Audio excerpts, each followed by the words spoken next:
Okay, at the same time, we've got some other social media platform, or I guess content platform news for you. Famously, YouTube has been very aggressive about taking down any content that suggests the 2020 election was stolen, even sometimes when that content is trying to debunk those claims. Well, they have just announced that they are changing that policy. Let's go ahead and put this up on the screen. This is actually a big deal. So they say, Scoop, YouTube reverses misinformation policy to allow US election denialism. In a reversal of its election integrity policy, YouTube will leave up content that says fraud, errors, or glitches occurred in the 2020 presidential election and other US elections, the company confirmed. Why it matters: YouTube established the policy in December 2020 after enough states had certified the 2020 election results. In part of their comments here from YouTube, they said 2 years, tens of thousands of video removals, and one election cycle later, we recognized it was time to reevaluate the effects of this policy in today's changed landscape. Now, the way Axios presents this, Saagar, is Hmm. very like, they make it sound bad that this decision was changed. But people have to understand the reality of how this was enforced, because even, our old outlet, The Hill, they played some Trump clip where he's talking about a bunch of nonsense. They're not endorsing it. They're just trying to cover one of the most prominent people in political life, and their content is getting taken down and banned. And it's not just them. I mean, this also happened to Kyle, where he was trying to do a segment debunking some of these claims, and it gets hit and taken down. So the way that this policy was applied was horrendous and counterproductive. And also, we have a commitment here to free speech and anti-censorship Yes. anyway. The way to go about these things is to debunk, to debate, to, meet these like spurious claims with facts and truth, which is what we tried to do. We went through painstakingly all of the lawsuits that were filed and tried to explain to people, here's why there's no there.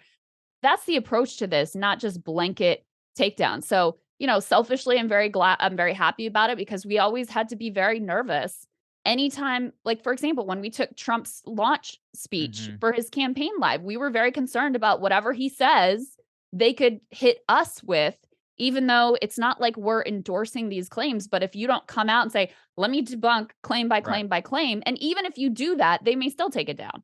It's so ridiculous. Look, Crystal, you and I have said this directly to YouTube's face, time and time again. I've been very Yeah. outspoken about this policy and why I hate it, which is that the idea that broadcasting what a person of public interest says is an endorsement is ridiculous. It's ludicrous on its face.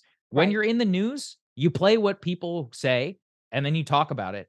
You can say afterwards, if you want to, whether this is wrong or not. But also, I even object to the idea that we are supposed to be compelled to fact check what we Every want to do. single It claim. is Yeah. not, we are allowed to program our show in any way that we want. And also, yeah, look, you can hate it. You can hate it if there are right wing YouTubers out there who are doing videos about how the 2020 election was stolen. But if you set a policy about trying to ban that type of stuff, there will come a time where soon, maybe in the future, you have questions about election mishaps or something going on in this country, and you try to do a video on it, and it is going to get taken down, or they can set a policy in which they adjudicate what is correct and what is not. At the end of That's the right. day, it is up to the legal system and it is up to our actual viewers. I'm doing a whole monologue today, by the way, about this, about fact checking, community notes, and Twitter. And it's so important for people to understand. Platforms have no business adjudicating truth, especially whenever it comes to small c civics issues like democracy, like voting, like elections. These are belong to the public. They belong to all of us. They are our elections. Our public officials set the rules and the things and the debates around them. And if people lie about them, well, A, that's on them. And why I hate this as well is, what was the reason that all these Republicans lost in 2020, Crystal, or 2022, Crystal? Stop Yeah, the that's true. steal. That People was a aren't big part of it. stupid. A lot of Mhm. people hate it. They hate it so much. It drives them completely insane. That was a literal Democratic check on something that people did not like. And obviously, Republicans did not make enough of a case that it was true enough. And in fact, made it such enough of a case to simply vote against them that many of them lost across this country. It Yeah. is so important for people to understand that democracy itself is the single best check against lies, against disinformation. And the idea that you need some overall thing to come on top and to, tell you what's true and what's not, for people like us to how to run our business, for people like us how to run our content, I would never presume to do that to anybody. So anyway, I'm very glad to see this policy reverse. Yes. And Thank you, YouTube. my advice to YouTube is stay out of this game.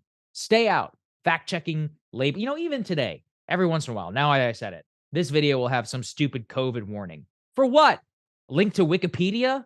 It's like, it's like, how is that useful to anybody who is watching this? It's one of those where the it's a narcissism of these platforms to think that some stupid Wikipedia type label is going to in any way influence or change Well, the they debate. they don't actually think that. They just Yeah, wanna cover their asses for exactly. advertisers. That's all it is. They wanna be able to say to advertisers like, "Oh, we put in a warning, and here's the Right, link," and whatever, right. so that they can feel comfy having their ads run, whatever. That's what it's really all about.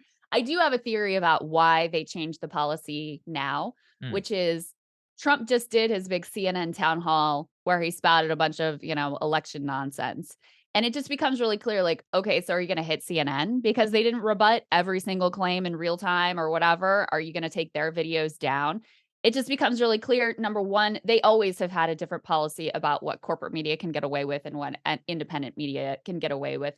And number two, I mean, the presidential cycle is underway. Are we not supposed to play Trump's speeches or take his comments live for fear that he may say something that is ludicrous and incorrect? That's just a preposterous standard that makes no sense ever, but especially makes no sense when you're in the middle of a presidential election season. So I sort of think that the CNN town hall may have been the breaking point where they realized, like, all right, this policy doesn't really make sense. It's not really yeah. sustainable. Our hypocrisy and our like double standards here are being too blatantly exposed. So we gotta change course. We gotta make a different decision. Listen, I absolutely hope so. It's a stupid policy for all these people. Stay out. Let the public look at the information, everything that is out there, and make up their own mind. You have no quote unquote responsibility or even obligation to try and quote unquote fact check whatever is out there. That's not your job. It's the job of the people. And the sooner that people understand that, the better. It drives me absolutely crazy every time I see stuff like this. Hey guys, ready or not, 2024 is fully upon us now, and Saagar and I have been brainstorming ways that we can really up our game for this critical election. Yeah, we rely on our premium subs to expand our coverage, to add staff, to upgrade the studio. We just want to give you the best independent coverage of this election, which is possible. So if you can help us out, become a premium subscriber today, breakingpoints.com, or the link is down here in the description video. It really means the world to us. And if you like what we're all about, this is the best possible way to keep us 100% independent, working only for you.